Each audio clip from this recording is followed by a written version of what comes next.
arrancamos. Bueno, a ver, tengo un par de avisos parroquiales. Primero y principal. Estoy grabando la pantalla correcta, ¿no? Sí. Con respecto a lo que es habilidades blandas, no sé si lo vieron, que lo extendieron hasta, si mal no recuerdo, el 20 del 12. Pero no festejemos. Nada, mentira. No, pero entiendo que todavía sigue habiendo muchos problemas para acceder a la plataforma. No sé ustedes cómo están con respecto a ese tema. Coméntenme. Porque me han dicho que hay muchos alumnos que no están pudiendo ingresar. Profe, a mí siguen sin arreglarlo. Ya mandé 3 veces por si no llega el mensaje, pero ni idea. Ok. Bueno, entonces sí, lamentablemente sigue habiendo muchos inconvenientes al respecto. Así que bueno, habrá que seguir esperando. Supongo que lo seguirán en todo caso ampliando los días. Pero bueno, nada, averiguaré a ver qué sigue pasando ahí. ¿Qué más les iba a decir? Eso por un lado. Después, no sé si vieron el ejercicio que les puse en el foro, pero con lo que respecta a Java, vamos a ir poniendo algunos ejercicios ahí porque nada, hay que practicar mucho. ¿Pudieron verlo? Yo les pregunto. El Sí, desafío, ¿no? sí. Sí, sí. Ah, Sí, yo bueno. lo pude ver, pero por el tiempo Está bien, lo sí. haré la semana, posiblemente la semana que viene, a ver si lo trato de hacer por eso. Ok, bueno, yo más que nada por si lo vieron, porque no sé si de ellos les llega algún mail o les avisa que está eso ahí para hacer. Sí, sí, Eh, llega, ¿eh? A mí me Llega llega un mail. mail. Sí, Sí, sí. llega mail. bueno, ok. Bueno, voy a poner seguro algunos ejercicios, o un ejercicio mínimo hoy y por ahí uno más en la semana, pero así de esa índole, cosas sencillas para ir practicando, ¿sí? Espero que lleguen más compañeros. Ahí estamos. Pero bueno, la dinámica con Java va a ser esa. Uy. Hoy vamos a ver algunas cositas más que tenemos pendiente. No es muy complicado, pero sí esta semana, bueno, no hoy puntualmente, pero sí esta semana lo que vamos a arrancar es con lo que es programación orientada a objetos.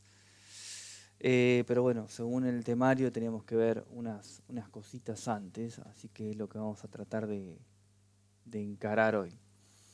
Yo lo tengo abierto, sí, lo tengo abierto acá. La carpetita, sí, estamos bien.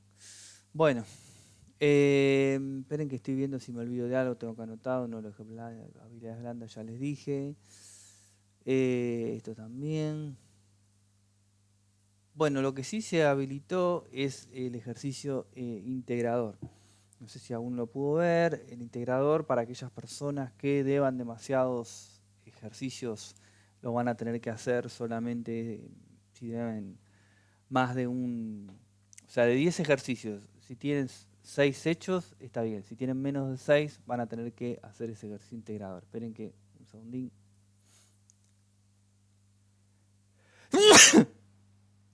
Perdón, estoy medio ¿Y dónde resfriado. está?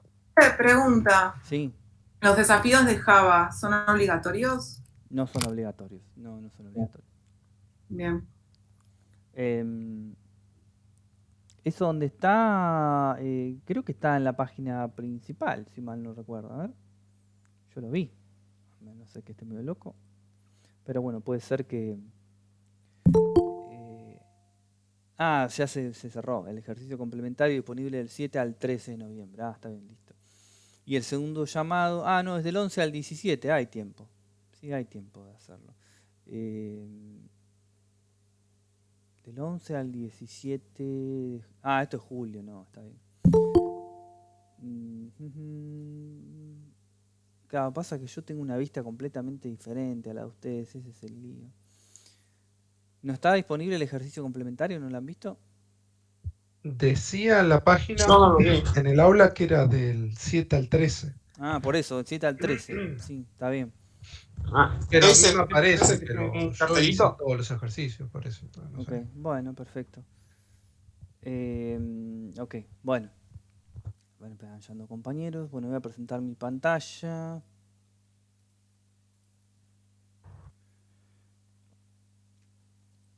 Profe, Mm, una decime. pregunta. Haciendo un ejercicio de Java, o Sí, sea, el desafío, me pasó algo extraño. O sea, me salió ese error que había que, no sé, el que se había explicado ya en las anteriores clases. sí, Y lo que me pasó es de que no se arregló por un tiempo. no te O seguí sea, con. al final funcionó. Pero, o sea, cuando hacía los mismos pasos ¿cómo se dice? O sea, normales, que estuvimos haciéndolo en clase para que se arregle, no funcionaba. ¿Y cómo lo arreglaste? La verdad que no lo sé, porque, o sea, seguía haciéndolo una y otra vez hasta que funcionó. Yo estimo que es un tema de configuración de preferencias de Windows combinada con preferencias de NetBeans, porque yo te digo, me instalé una máquina desde cero y anduvo bien, después instalé otra, porque justamente él estaba contando en la otra comisión que la máquina fija mía de escritorio, que la uso bastante porque tiene bastante polenta, se me rompió el disco rígido, así que perdí todo. Tengo que comprar uno nuevo, reinstalar el sistema operativo, tengo un buen rato ahí de laburo, así que voy a tener que hacerlo de nuevo. Pero me pasa eso, que en unos equipos funciona bien. Creo que para mí es un tema también de versiones de Windows, pero me resulta raro que se te haya arreglado solo. O sea, algo tuviste que haber tocado o configurado para que funcione. Eh, Que traté de hacer, o sea, elegir varias carpetas. O sea, al principio elegí la que había elegido al principio. O sea, perdón, lo expliqué mal. O sea, al final terminé haciendo el mismo paso que lo hice al principio y no sé por qué funcionó. Creo que toqué algo diferente, pero era exactamente lo mismo. Porque repetía el paso una y otra vez y no me funcionaba, pero después lo cerré el programa y lo volví a hacer y funcionó así porque sí. mm, qué raro. No sabía Sí, qué por pasó. eso me quedaba la duda. Bueno, esperen que ahí te está terminando de abrir mi NetBeans. Vamos. Es una máquina bastante moderna, ¿eh? Voy a crear un nuevo proyecto, le voy a poner que va a ser un Java Application y le voy a poner clase 03-22566. Finish. A esta clase voy a crear un nuevo paquete de clases, new catpash, y le voy a poner clase 03. Finish. Este lo voy a eliminar. Y acá adentro voy a crear una nueva Java class. Eh, ¿Eso no se suena a GitHub? sí, la realidad, bueno, sí, después los subo todos estos, los paso a las clases, no hay problema. Voy a crear una nueva Java class y acá le voy a poner, vamos a cambiar un poco, eger01 y le voy a dar finish. ¿Qué es una clase?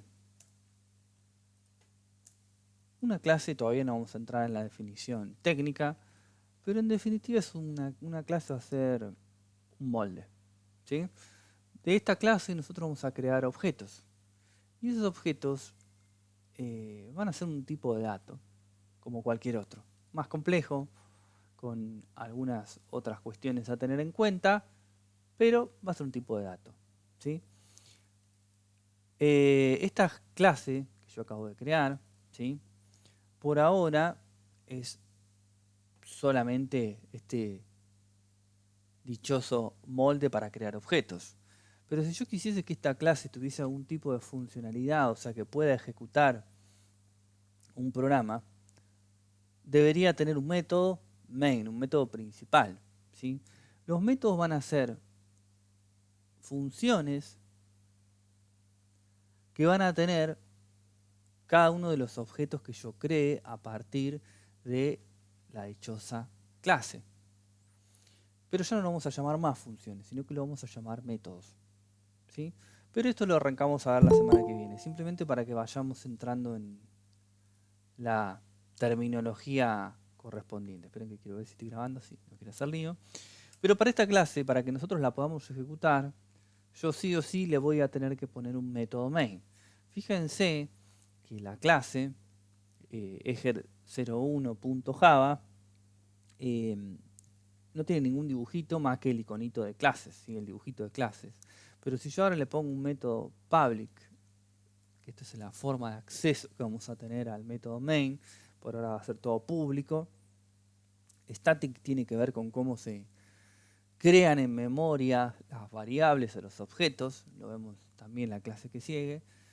Le voy a decir void main y le voy a pasar un argumento. Este argumento va a ser un string arg. Fíjense que si yo creo este método main y guardo, ahora mi clase cambió y ahora tiene un loguito con un triangulito verde a modo de play, del famoso play que tenían los DVD, ¿no? ¿Es el único que puedo crear en esta clase? Sí, pero yo podría crear otras clases y cada una de esas otras clases que yo creé podrían tener un método main sin ningún problema. Lo que no podrían existir es dentro de la misma clase. Por la misma lógica que funciones, que nosotros vamos a ver funciones. Yo no puedo tener dos funciones en el mismo programa que tengan el mismo nombre, ¿sí? O dos variables en el mismo programa que tengan el mismo nombre. Pero ahí cuando hablamos de variable podemos hacer la salvedad, ¿sí? Hola, ¿cómo estás? Tengo una consulta. Sí. Estaba haciendo la clase igual con vos y hoy también estaba reviendo las clases anteriores y la verdad que cada vez que quiero ejecutar esto del main me tira error, como que me lo pone el main, me lo pone con una linita roja abajo. No sé, a ver, ¿querés mostrarme lo que... Sí, te lo muestro, no tengo drama. Espérame, que dejo de compartir. De paso me tomo un mate.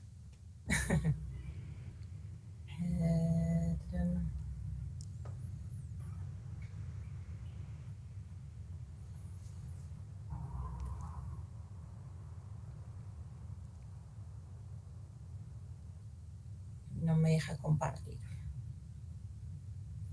Fíjate que al lado de la manito tenés la flechita para arriba, toda tu pantalla, y después cuando te abre un modal, tenés Sí, que ya pararte está. arriba y ahí darle share.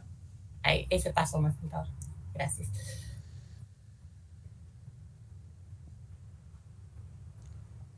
A ver, ¿qué es lo que te dice? Acá siempre me pone como una... Todos los que intenté hacer me sale como ahí la... tachado en rojito el main y no pude hacer mucho más que eso. Si lo guardás, ¿qué te dice? A ver, y correla, a ver. No sé qué te dice. O parate arriba, a ver del rojito que te dice. Ahí. No leo ni ahí. No dice algo de surround with y después editor fault y no sé. Static void main string, no tiene ninguna diferencia. A ver, te lo paso, no llego a leer lo que dice. Pegalo con esto tal cual, a ver si yo... Ahí te lo pegué en el chat. No llego a ver si está exactamente igual. Sí, lo chupé, estaba igual que lo pusiste vos. Ah, ok. No sé, no, porque tenés un espacio entre el main y el paréntesis. No, Sí, no debería ser. Igual varias veces con ponerse acá y no. Y después si lo corro me tira de error como que no lo puede ejecutar. ¿No hay un espacio también entre los corchetes o parece nomás? No, parece. Sí, pero no hay, pero no debería ser tampoco un... Y cuando lo ejecuto dice Command Execution Fail. Como que A toda la ver, vez y intenté más hacer eso. achica un poquitito ahí el medio y fíjate qué te dice arriba. Un poco más arriba, no dice más información.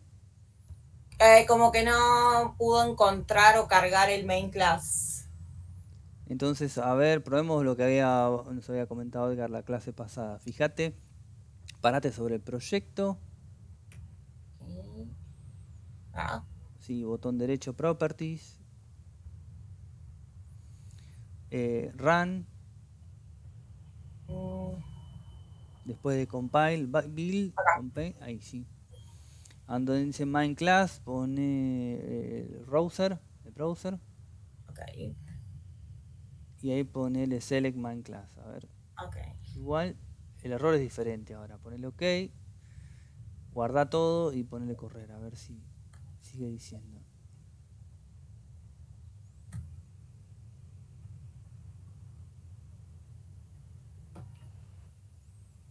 Ahí el proceso buildió por lo menos. A ver, Ahora por lo menos sí me dio como success. pero qué Pero- raro que siga.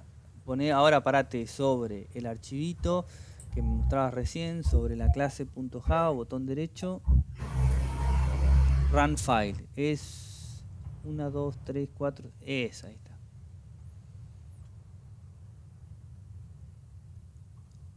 Ahí lo buildió. Lo que pasa que no entiendo por qué no te saca todavía el error, pero creería que ahí está. Sí, ahora sí, está bien. Ah, listo, gracias. Sí, me resulta raro que todavía te siga Y que marcando me el error, mantenga pero el rojito ahí, pero bueno, nada, por puede lo ser menos. porque lo que tiene NetBeans es que, como todos los CIEs, es muy, muy pesado y a veces cuelga un poquito, hasta que cuelga Ok. todo porque ocupa muchos recursos de la máquina. Ok, entonces cada vez que me pase eso, como que Probá botón de eso, sí. propiedades. Ok, buenísimo, gracias. Entonces dejo compartir, gracias. Dale, ahora comparto yo. Vuelvo, tiki, acá.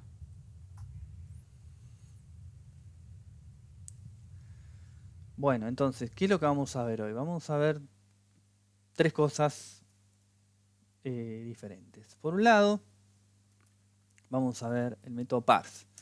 El método parse, ¿por qué es importante?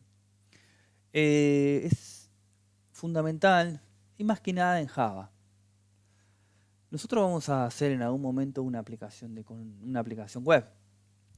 Esa aplicación web va a tener un front que no va a ser ni más ni menos que una página combinada, pero vamos a suponer que estamos hablando de una página HTML. Esa página HTML va a tener una serie de inputs que van a estar englobados adentro de una etiqueta form. Vamos a suponer que ahí tenemos varios inputs. Uno de ellos va a ser, no sé, el DNI, ¿sí? Ese formulario va a tener relacionado en su propiedad action una página de Java, que esa página de Java se va a llamar o se llama servlet. Cuando nosotros hagamos clic en enviar de ese formulario, todo ese formulario junto con todos esos inputs va a ir de lleno a buscar esa página Java, ¿sí?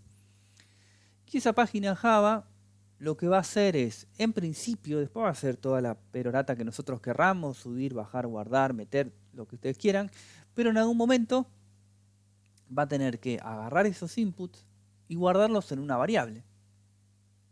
Una variable como nosotros estuvimos viendo en las primeras clases de Java. Pero ¿cuál es el problema?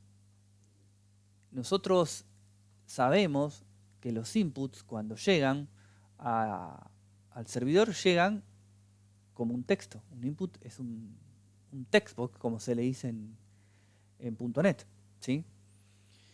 Con JavaScript nosotros no teníamos mayor problema porque JavaScript implícitamente cuando nosotros le tirábamos un número a una variable y después le sumábamos otro número, por ejemplo, JavaScript se daba cuenta que eran dos números y me devolvió un resultado sin ningún tipo de problema. Pero ¿cuál es el problema que nosotros tenemos con Java? Es que es un lenguaje completamente diferente a JavaScript. Es lo que se conoce como un lenguaje fuertemente tipado. Quiere decir que tiene que estar todo, sobre todo con respecto a los datos, bien específico y cualquier inconveniente o cualquier cosa que no coincida no va a funcionar. Vamos a hacer el siguiente ejemplo. Por ejemplo, entero, valor 1, igual 1500. está perfecto, no hay ningún tipo de problema, ¿sí? Porque es un entero. Pero si yo a Java le digo eso, me va a tirar un error. ¿Por qué? Porque yo le estoy diciendo, bueno, ahí, que son incompatibles los tipos. Un string no puede ser convertido en una variable entera. Entonces, imaginemos lo siguiente. Esto, que yo ahí le estoy poniendo con un literal, va a ser un input, que yo voy a querer guardar en esta variable. Vamos a decirle DNI. Si yo pongo acá, no sé, 32 millones, me va a tirar un error. Me va a tirar un error porque me está diciendo que estoy poniendo un dato que no corresponde, como vimos recién. Bueno, esto va a pasar cuando querramos guardar la información desde un input a una variable en Java. Entonces, tenemos que conocer que tenemos disponible métodos para parsear la información. ¿Qué es parsear la información? Es convertirla de una a otro tipo. Siempre y cuando se pueda. Si yo tengo un número que lo tengo como un string y lo quiero guardar como un número, no tengo ningún problema porque tengo formas de hacerlo. Ahora, si este número está combinado con letras, mucho no voy a poder hacer, ¿sí? Porque una letra no la puedo convertir en número. Pero ¿cómo haríamos entonces? Vamos a suponer que tenemos esto que está acá. Yo le voy a decir que este dato va a ser igual a integer.parseInt, y ahí sí le voy a pasar, parseInt, y ahora sí le voy a pasar como argumento un número convertido en string. Pero ustedes van a preguntar de dónde sale integer y de dónde sale parseInt. Si el dato primitivo es un int. Como yo les dije recién, nosotros vamos a tener por un lado tipos de datos primitivos y vamos a tener objetos. En este caso, el método parse, recuerden que un método es una función propia de un objeto. En este caso, el método parseInt, es una función propia de la clase integer, ¿sí? Todo en JavaScript es clases y objetos. Todo en Java, perdón. Cuando empiezo a alejar de JavaScript, ahí me empiezo a enroscar un poco. Dentro de Java, todo es un objeto. Pero bueno, necesitamos todavía empezar a hablar un poco más a fondo de eso. Pero por ahora sabemos que nosotros tenemos dentro de la clase integer un método que se llama parseInt, que me convierte un número que me llega a mí como un string, me lo convierte en un número. Habiendo hecho esta conversión, yo ahora sí puedo sobre este dato hacer lo que yo necesite. Vamos a suponer que tengo que hacer una validación, o tengo que guardarlo en una base de datos, o tengo que hacer algún cálculo sobre él. Recién ahí puedo decir, el DNI es más DNI. ¿Cuál es el problema que tenemos con Java que no teníamos con JavaScript? Es el siguiente, fíjense, voy a guardar y voy a hacer lo mismo que hice antes, entero, valor igual 1, 2, 3, ¿sí? Más allá de que me marca un error evidente, si yo esto lo corro,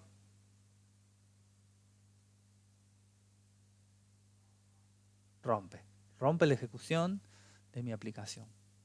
No es como JavaScript, a partir de que encuentra el error, corta con la ejecución del programa y no sigue con los comandos abajo. En este caso es más que obvio que hay un error porque no lo está marcando en rojo, ¿sí? Pero bueno, la idea era mostrarles precisamente cuál es la diferencia que nosotros tenemos entre Java y JavaScript. Ahí lo elimino, guardo, el error debería disiparse y ahora sí funciona. Así como yo tengo este método, tengo también el de dobles. Pero fíjense a qué nivel rigidez se maneja Java, porque fíjense lo siguiente. Yo le voy a decir doble, qué sé yo, sueldo, igual de la clase doble, punto parse doble, y le voy a pasar acá, no sé, 250, 123, punto 14. Creé una variable primitiva doble, que la llamé sueldo, y después yo llamé a la clase doble, que tiene un método que se llama parse doble, que sirve para lo mismo que parseInt, pero para el respectivo tipo de dato, y le pasé un argumento y me lo guardó. Fíjense algo que después nosotros lo vamos a tomar como un estándar. Cuando yo quiero crear un nuevo objeto de alguna clase, siempre ese objeto lo voy a llamar, cuando yo quiero crear una clase nueva, siempre la clase nueva la voy a llamar con la primera letra en mayúscula, ¿sí? Pero nada, la clase que viene la vemos con ejemplificación, que va a ser mucho más sencillo. Ahora vamos a hacer lo siguiente. Esto lo voy a imprimir, haciendo exactamente lo mismo que hice arriba. El sueldo es, y le voy a pasar sueldo. Pero fíjense lo siguiente. Voy a crear otro valor acá, no le voy a poner DNI, sino le voy a poner, qué sé yo, OPC de opción. Y en lugar de pasarle un entero, le voy a pasar un número con coma. Corro. Sí. Y fíjense que hasta me tiró un error entre tipo de datos enteros. ¿Sí? ¿Dónde está el error? Acá. En realidad no entre tipo de datos enteros, sino entre tipo de números. Si yo definí una función, una variable que es entera, yo no le puedo asignar un número con coma. No es que me va a guardar la parte entera y me va a descartar la decimal. Me arroja un error. Me arroja un error y me dice, no puedo hacer esto porque no cumple con el requerimiento de que sea entero. Solamente voy a poder guardar un entero. Así que fíjense a qué nivel de, insisto, de rigidez se maneja Java. Que ni siquiera entre números puede hacer algo, digamos, de manera implícita, sino que todo tiene que estar bien explícito en lo que estamos haciendo, inclusive cuando parseamos entre números, por ejemplo. Así que ténganlo presente. Lo bueno y lo malo también, esto va para cuando ustedes hagan desarrollos más elaborados. Lo bueno y lo malo que tiene Java es esto mismo. Que si nosotros hacemos algo mal, Java no me lo va a compilar y no va a funcionar hasta que nosotros lo arreglemos, ¿sí? Y yo les insisto con lo mismo, a veces es mucho más difícil detectar un error cuando la cosa funciona bien, pero no está arrojando el resultado correspondiente o que nosotros deseamos, a cuando me tira un error y no corre hasta tanto yo no lo soluciono, ¿sí? Son puntos de vista diferentes, pero insisto en que a veces las cosas tienen sus pros y sus contras.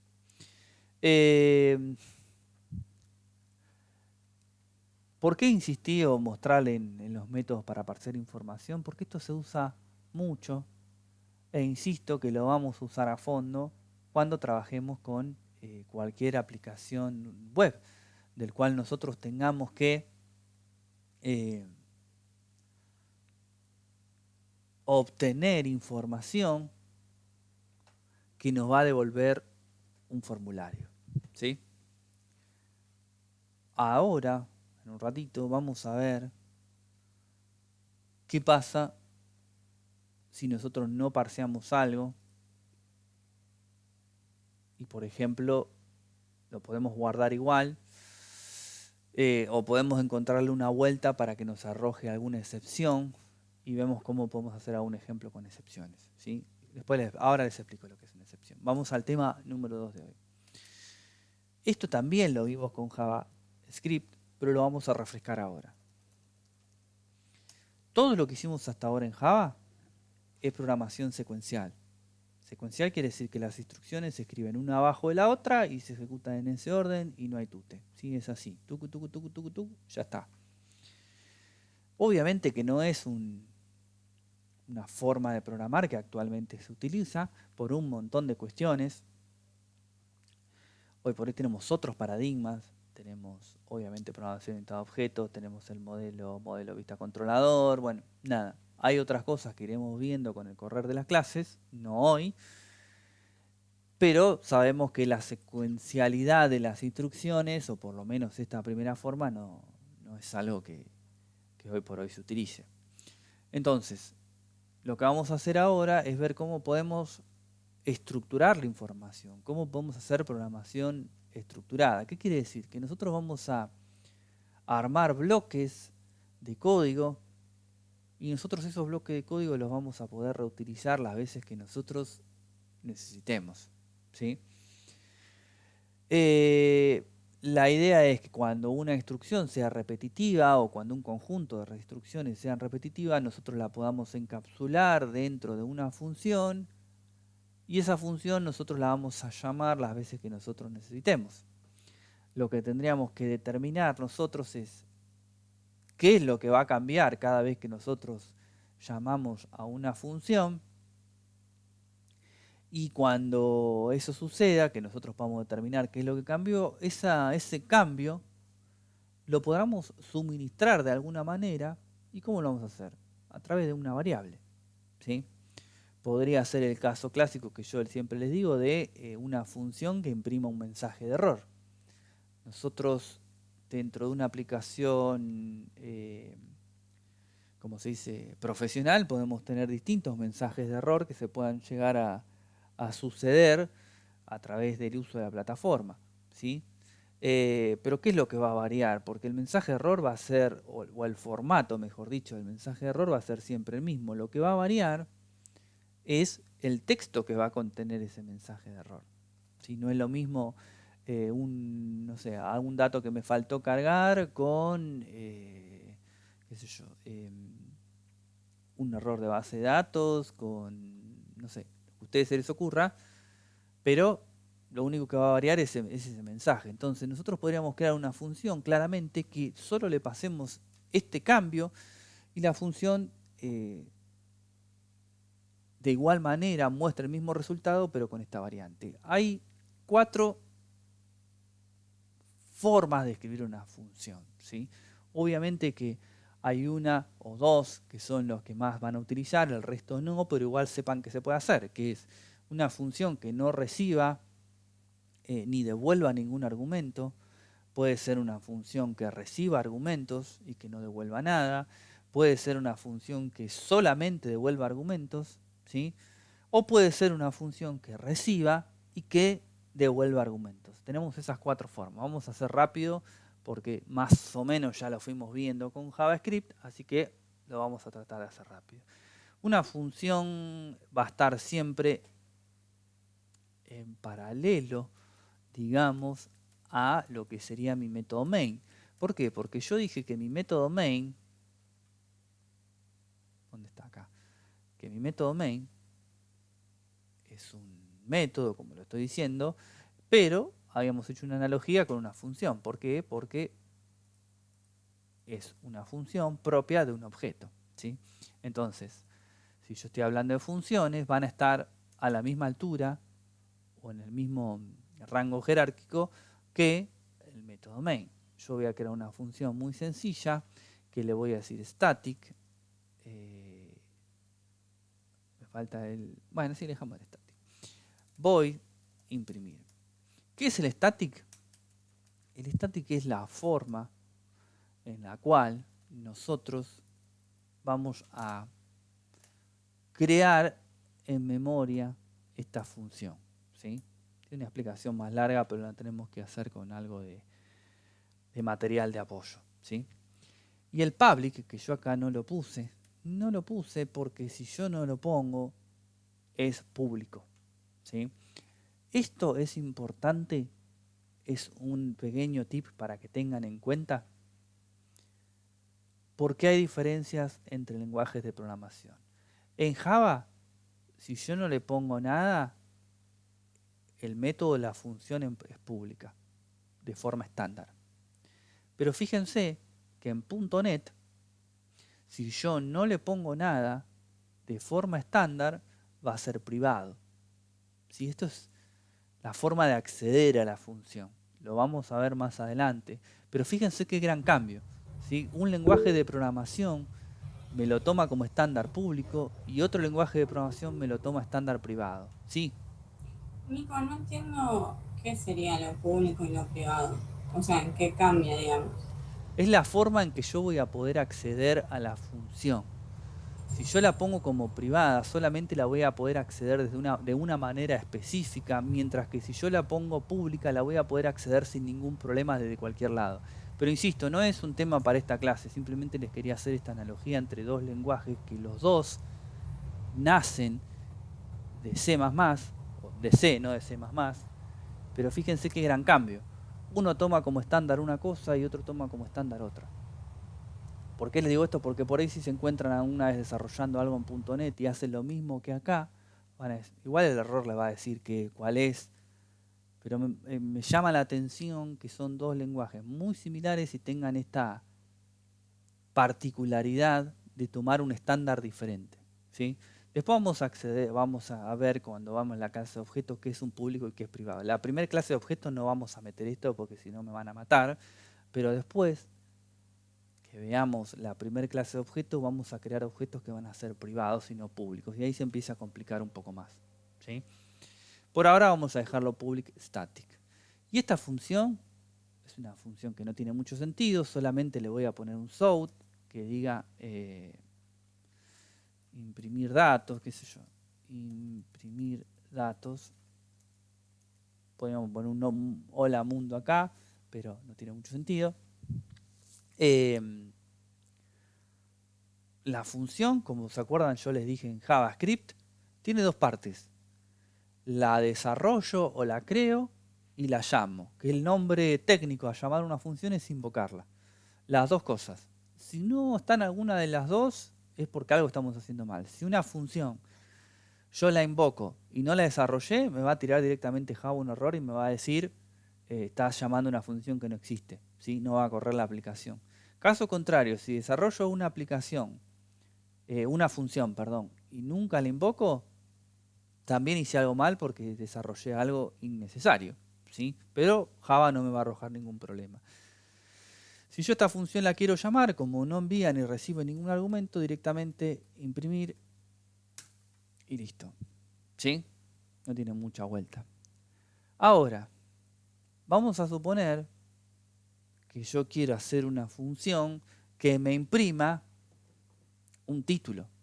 Entonces, le voy a decir lo mismo. Por ahora, public, static, void. Void porque void es vacío, es que no va a devolver nada. Y le voy a decir imprimir título. Pero ahora sí le voy a decir que le voy a pasar un argumento. Este argumento que le voy a pasar va a ser, no sé, aux, ¿sí? Por ponerle nombres más o menos que vayan variando. Y acá le voy a decir lo mismo que ahí arriba, south, pero en lugar de imprimir un texto literal, le voy a decir que voy a imprimir aux. Pero fíjense que ahora, si yo quiero invocar a mi función imprimir título, fíjense que está entre paréntesis y me dice string. O sea, me está diciendo a esta función le tenéis que pasar un argumento para que funcione. Si no, me va a arrojar un error. Acá le puedo pasar o un literal. Acá sí le podemos poner un hola mundo con unos puntos suspensivos. O le puedo pasar otra variable. Recuerden que cuando hablamos de literales, siempre podemos pasar un literal o una variable. Si yo le digo acá, string, título, igual, hola mundo, y los puntitos suspensivos, punto y coma, sino me va a arrojar error toda la vida. En lugar de pasarle a la función un literal, le voy a pasar la variable, que es lo mismo. Si esto yo lo corro, me debería imprimir hola mundo e imprimir datos. Primero imprimir datos. Perdón, y lo de arriba que habíamos hecho antes, ¿sí? Lo del DNI y el sueldo, ¿sí? Ahí tengo imprimir datos y hola mundo. Ok, ahora sí vamos a lo que más se usa. Las funciones pueden recibir y devolver argumentos. Vamos a la más sencilla.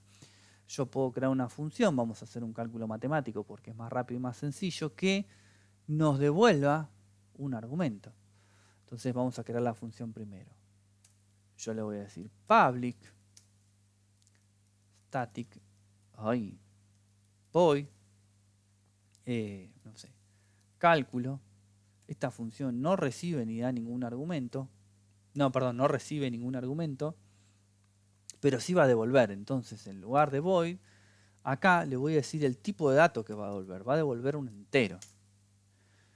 Y fíjense que ahora me arroja un error. Me arroja un error porque esta función debería devolver un dato, porque yo se lo estoy especificando cuando la defino. Entonces, sí o sí tiene que tener un return. ¿Y un return de qué? O de un número literal, pero no va a tener mucho sentido, o de una variable. Esa variable me está arrojando un error porque no existe. Fíjense que yo en la función puedo hacer esto. Dentro de la función puedo crear una variable DNI. Y acá voy a devolver el DNI. ¿Por qué puedo hacer esto? ¿Qué dice? Porque no tiene ningún valor. Ahora se lo damos. Le voy a decir entero DNI igual 28, Ahora sí. ¿Por qué puedo hacer esto? Porque la función... Sí. No, iba a decir que porque esa variable tiene sentido dentro de esa función nomás. Exactamente. O sea, ¿no? Porque esta variable DNI existe solamente adentro de esta función. Fuera de esta función no existe. Como es el caso de esta que está acá. La variable DNI existe dentro del método main. Si yo esta variable DNI la quiero imprimir dentro de la función imprimir, me va a arrojar un error porque me va a decir no sé lo que es esa variable, ¿sí? Esto se llama ámbito de la variable. Entonces esta función me va a devolver este número, ¿sí? Hola, ¿qué tal? ¿Y no hay variables globales que sirvan para todo? Sí, en realidad las variables globales se pueden configurar, pero no se deben utilizar una variable global.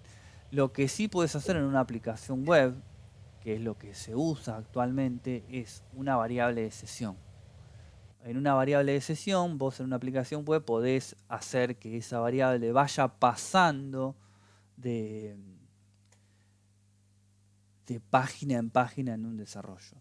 En una variable global está expuesta y además, por ahora, nosotros estamos utilizando este modificador de acceso, que esa es la palabra público, para que vos lo puedas acceder de cualquier lado. Pero cuando nosotros veamos objetos, cuando ustedes vean objetos en cualquier desarrollo profesional, van a ver que este modificador de acceso solamente se usa para ejemplos prácticos o para ejemplos didácticos.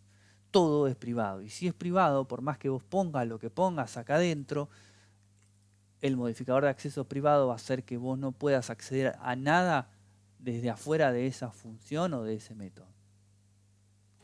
Ok, bueno, yo tenía entendido que si era público lo podía ver de cualquier lugar. Como decir que con una variable no corre eso. O sea, yo pongo una variable pública en un método, una clase pública. Sí, lo podrías hacer, pero no corresponde que lo hagas, porque esa información no debería poder accederse desde otras funciones. Ok. Bueno, gracias. ¿Por qué es todo privado, profe? Todo privado es porque de esa manera vos te asegurás que desde otra clase vos no puedas acceder a la información.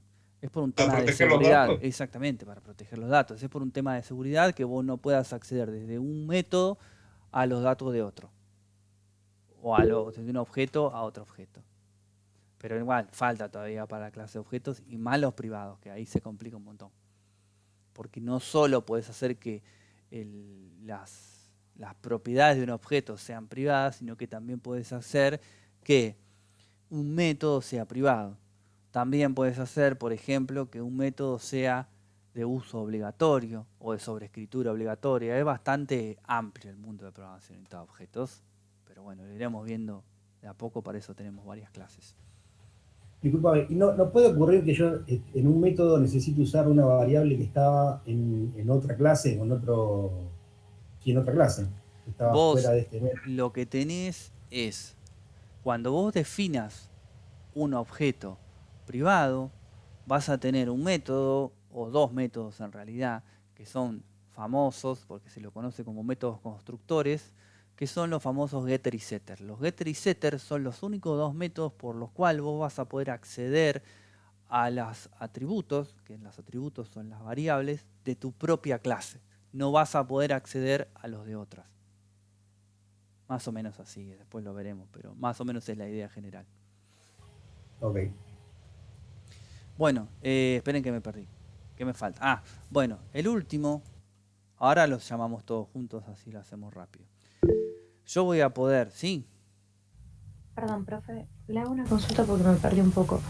Entonces, todo lo que es public static serían funciones.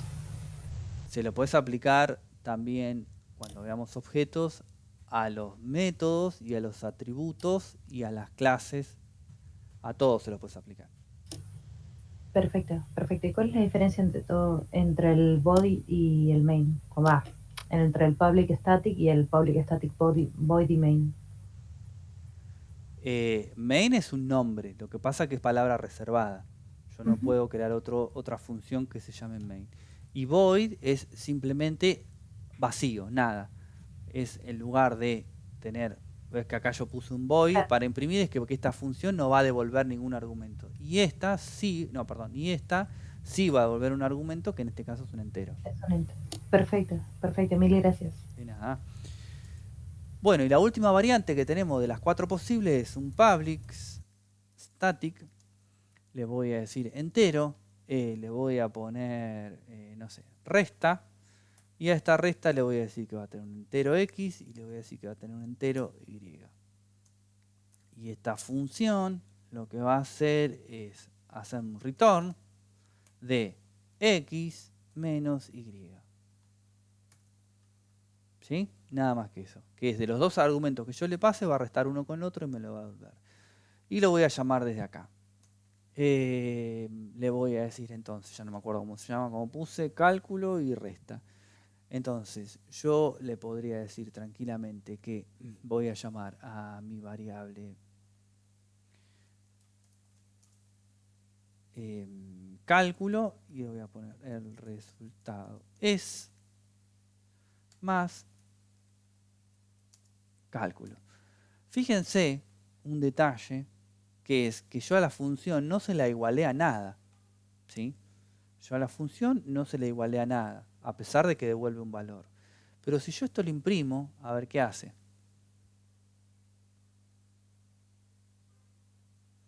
El resultado es y me devuelve el DNI.